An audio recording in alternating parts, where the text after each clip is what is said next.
Come and dream with me.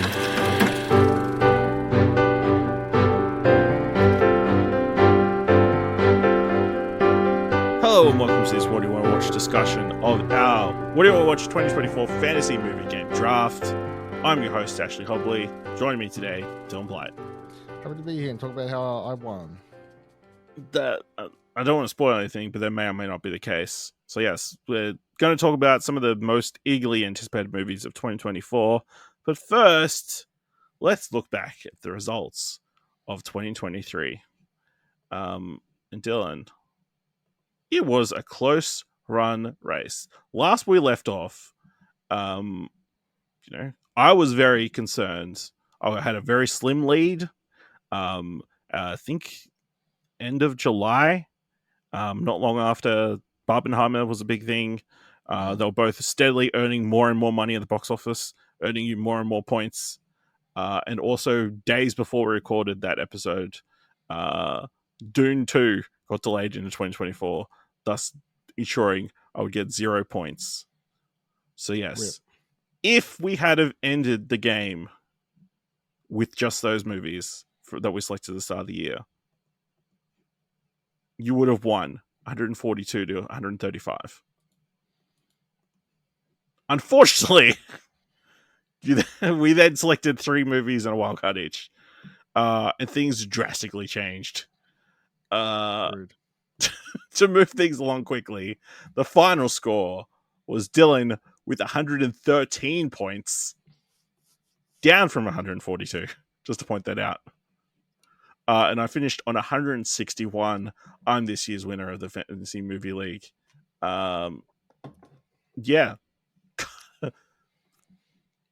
What a terrible way to end, Dylan. But yeah, just an interesting, very interesting list. I'll run through your points. You had Oppenheimer, which earns you 48 points. Scream 7 earns you 7 points. Barbie earns you 40 points. The Super Mario Brothers movie earns 16 points. Fast X earns you 8 points. Indiana Jones and the Dial of Destiny earns you 4 points. Magic Mike's Last Dance earns -6 points. John Wick Chapter 4 earns you 22 points. Knock at the Cabin earns you 3 points. 65, which is a wild card like Knock at the Cabin, earns you 0 points, despite getting a 48 critic score. And then your 3 picks, which lost you the game. The Nun 2, -9 points. Right. Strays, -6 points. Yeah, it's a shit movie. Five Nights at Freddy's, -14 points. They let me down, the kids.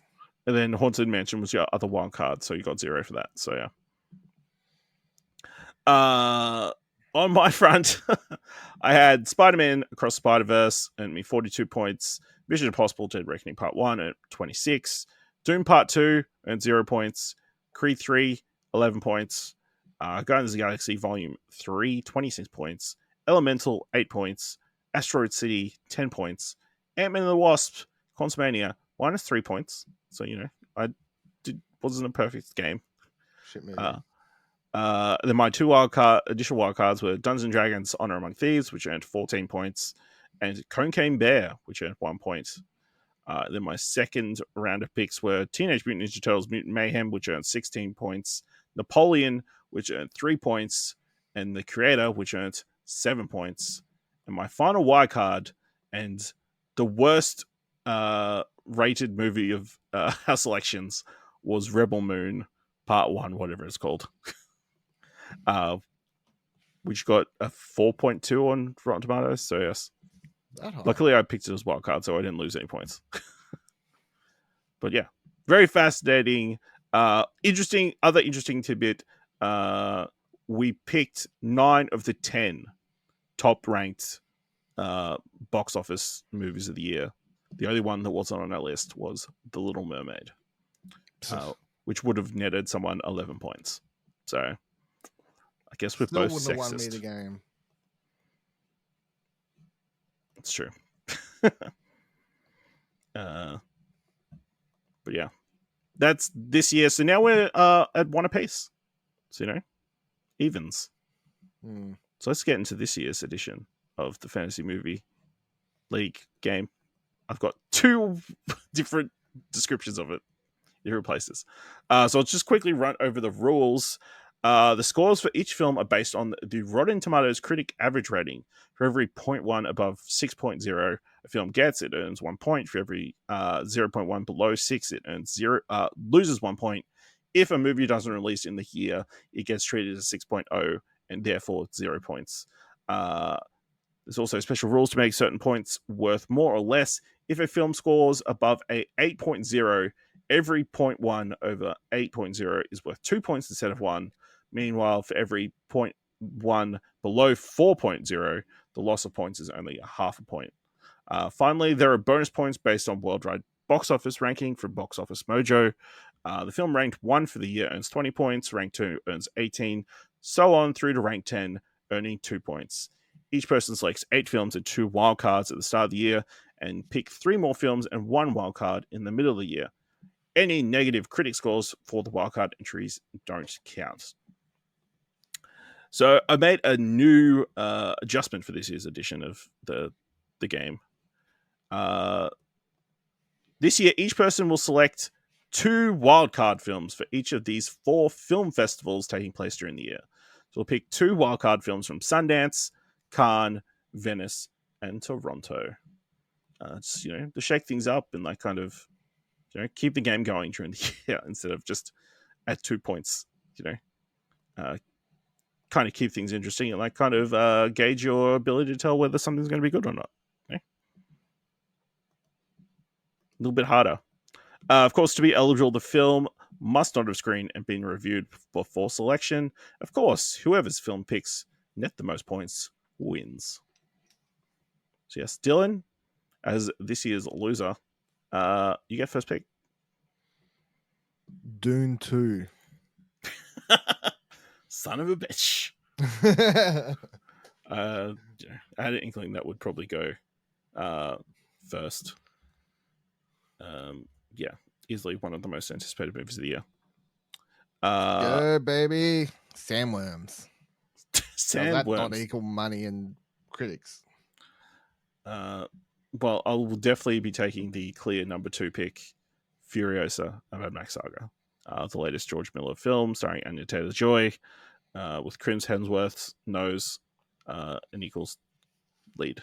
So expect that to make a lot of money and also a bunch of critic points as well.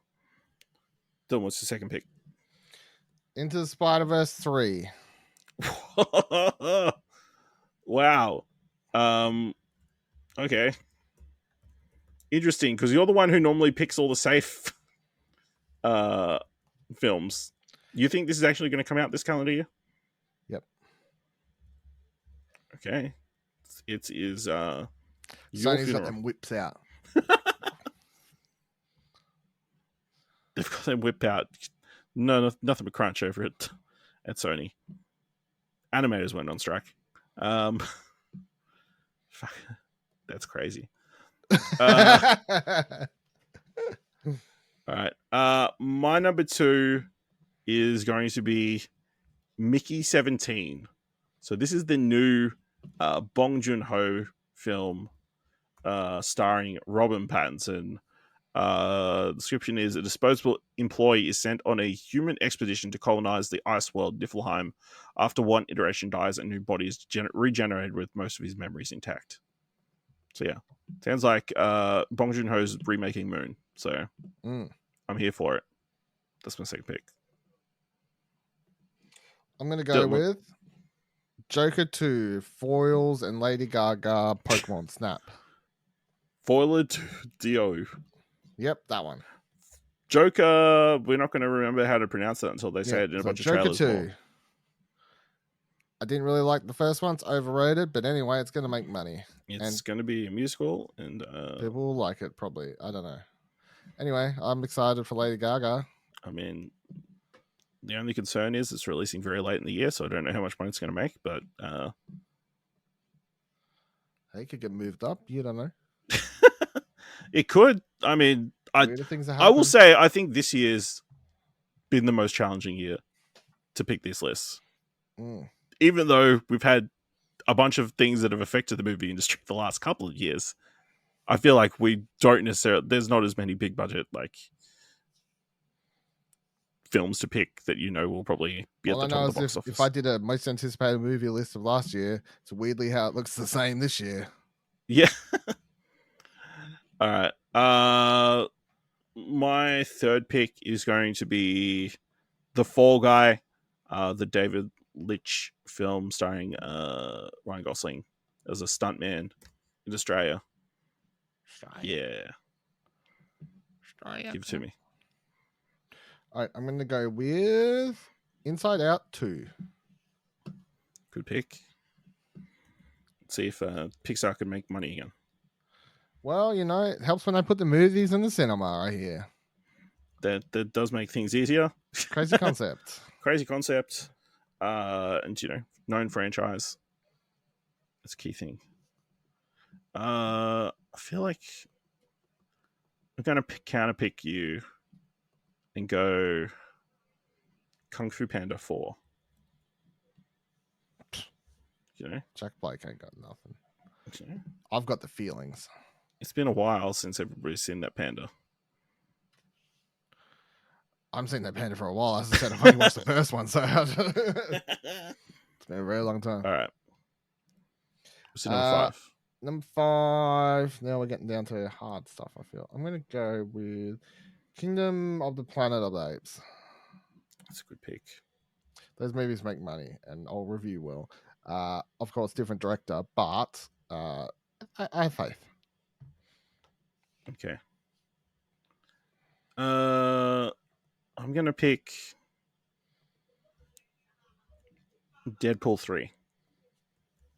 If it actually comes out, it's a guaranteed hit. True. It's just, yeah.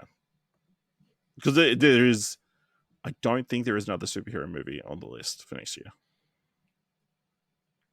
Because DC's dead and Marvel's, all the other stuff has been delayed out of next year. Well, that's not true. There's a bunch of superhero stuff, just not from the big two. It's all Sony stuff. It's all the Sony Spider-Verse, the live action Spider-Verse stuff. So yeah. I'm gonna go Paddington in Peru. Whoa, that was definitely on my list.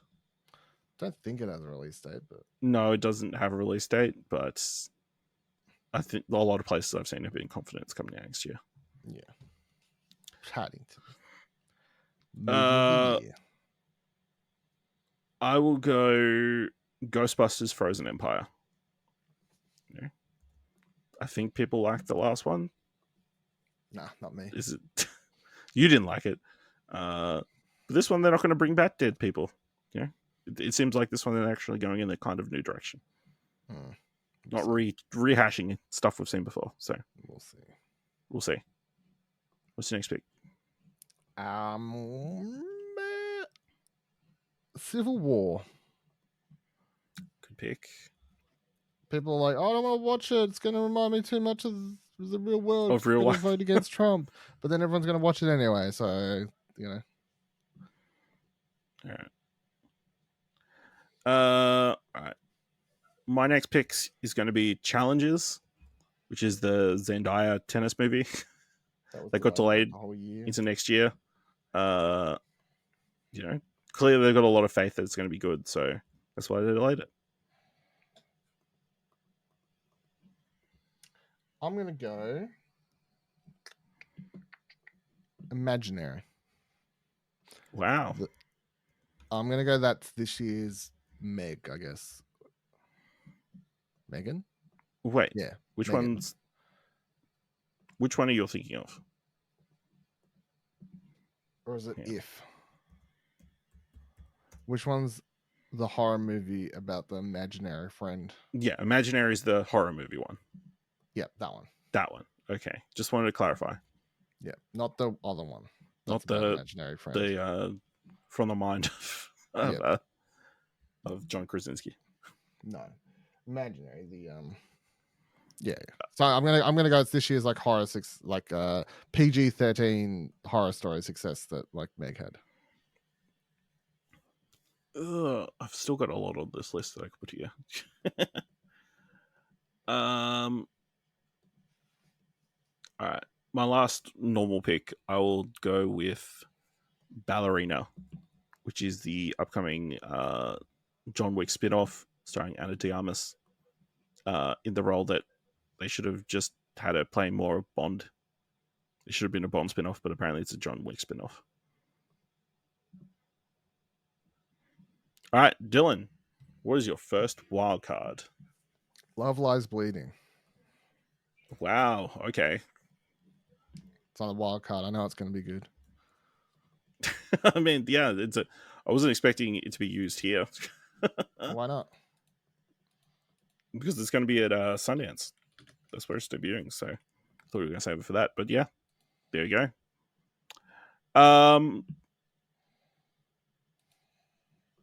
Let's go crazy.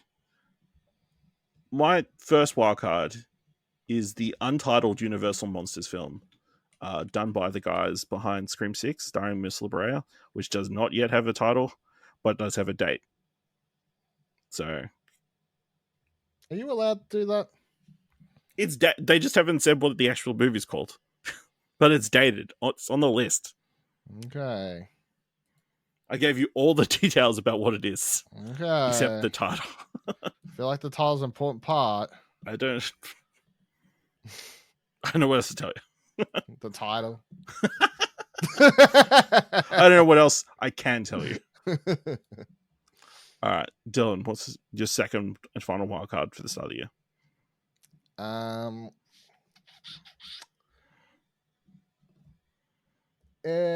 Argyle. Oh, interesting pick. I feel like very hit and miss for old what's his name? Yeah, that guy. Yep. You know who I mean? Kick Ass. Kick Ass. Those other movies. The X-Men. Matthew Vaughn. That's it. Yeah, that's it. Love him. Yep. Love the Kingsman movies. The first one was good. I feel it's interesting because this movie has been heavily marketed in America, whereas I've barely seen any trailers for it in Australia. Yeah, you see everybody complaining about how much they see the trailer in America. Nothing here. Yeah, there's a lot to pick from. Still. I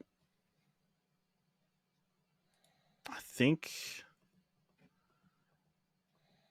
can't remember when this meant to come out. I'm gonna say Bad Boys 4. It's my last wild card. I think the Bad Boys for Life, which they should have called this one, did well. And everybody's gonna feel bad for those directors because they got fucked over by WB. So, and everybody's forgiven Will Smith now, right? So, nah, we still hate him. Oh shit! All right, we're gonna move to our 2 Sundance wildcards. Dylan, what's your first one? What's your first pick? The Mugai. Australian movie. I'm just going to read the synopsis here. A young Aboriginal couple brings home their second baby. What should be a joyous time takes a sinister turn as the baby's mother starts seeing a malevolent spirit she's convinced is trying to take her baby. Sounds like this year's Talk to Me, right? Yep, this year's Australian horror success story. Telling you now. Directed and written by John Bell. I think this is their first feature. Hold on, let me check. I know they did the TV show on ABC, whatever that was called, SBS, whatever, Cleverman. But that's it. Okay. No, this is their first. Yeah, this is their first movie. So, yeah, keen. Sounds like something. I mean, I like horror movies. I like Australian films. What more do I need? Absolutely. Australia, the world now likes Australian horror movies. Yeah, Australian horror movies. It's now a thing, Only horror movies. My number one, my first wild card is a film called Love Me. It's directed by Sam and Andy Zucchero, starring Kristen Stewart and Stephen Yeun. The premise is a post-apocalyptic romance, so it's totally up my alley, in which a boy, a buoy, and a satellite meet online and fall in love after the end of human civilization.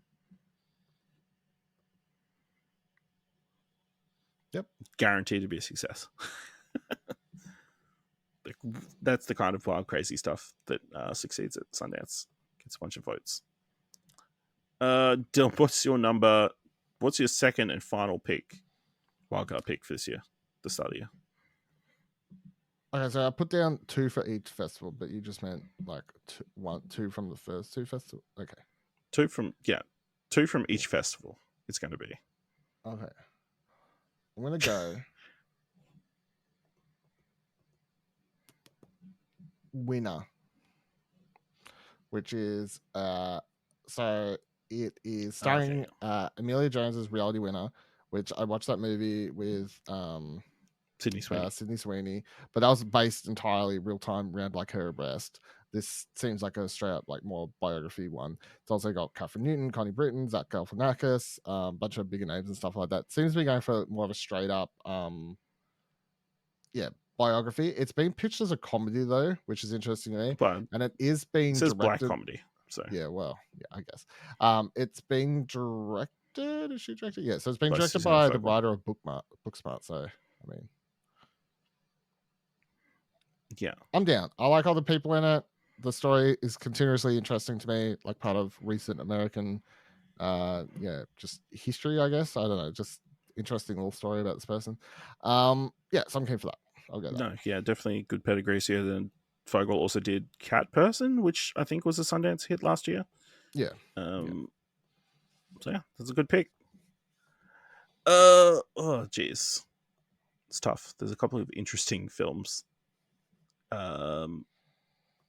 still on the board. Fuck it. I'm going to go with Sasquatch Sunset. A year in the life of a unique family, it captures the daily life of the Sasquatch with a level of detail and rigor that is simply unforgettable. Starring Riley Keough and Jesse Eisenberg. Directed by David Zellner and Nathan Zellner. Apparently is rated R for sexual content, full nudity, and bloody imagery. How could you not want a movie about Sasquatch?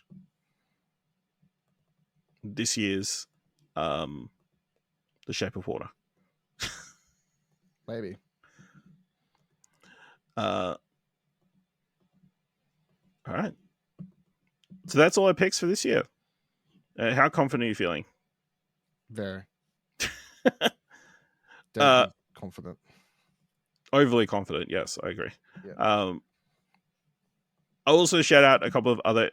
Was there anything on your list that you didn't say? I guess start off with. Yes, I did. I also had that if. I had Dan Nosferatu if I run out of things to say, even though that's coming out like right at the end of the year. It's December 25th, Yep. so I mean, Yep. you'll get another chance. Things to say, if we both forget, well, you get first pick, I think, in the mid-drought year, so it's there. It's there. I ran out of things to write down. I was like, fuck it, Nosferatu. And then I had Presence and Hitman as other winners, of wildcard picks. Yeah. All right. I had a very long list. So I still had down Godzilla X Kong: The New Empire, Back to Black, which is a Amy Winehouse biopic that's coming out this year, The Bike Riders, which got delayed, obviously. Despicable Me 4 is another animated movie that's meant to come out this year. Twisters is meant to come out this year, the sequel to Twister. Directed by... Now there's 2. Directed by the guy behind Minari. As you would expect. Alien Romulus is meant to come out this year. Transformers 1, the animated film. Beetlejuice 2 is slated for this year. But very late, as is Venom 3. I put down Orion in the Dark, which is obviously a Netflix animated film, so there's no box office potential there, which is probably why it's not on my list. Driveway Dolls, the I want to say Joel Cohen film. I can't remember which Cohen brother directed this. That also got delayed out of 23, which will probably be very good. The Garfield movie, maybe that cracks the top 10. You know, everybody loves Chris Pratt animated films. There's some other weird ones that I don't recall remembering much about. Project Artemis, Harold and the Purple Crayon, and Wolves. I think they're all Apple TV projects. I also had Nosferatu down. I put down Megalopolis. There's still hope that I can pick that up later in the year if that doesn't turn out to be a complete disaster. And the last one I had, one of our favorite films, Force of Nature, The Dry 2. I mean, I'm excited for it, but I'm not excited to see that bloody title screen. All right, let us know what you thought of our picks for this year's Movie Fantasy League game. Let us know what movies you're looking forward to in 2024 by going to explosion.com/Twitter or jump to Discord at explosion.com/Discord.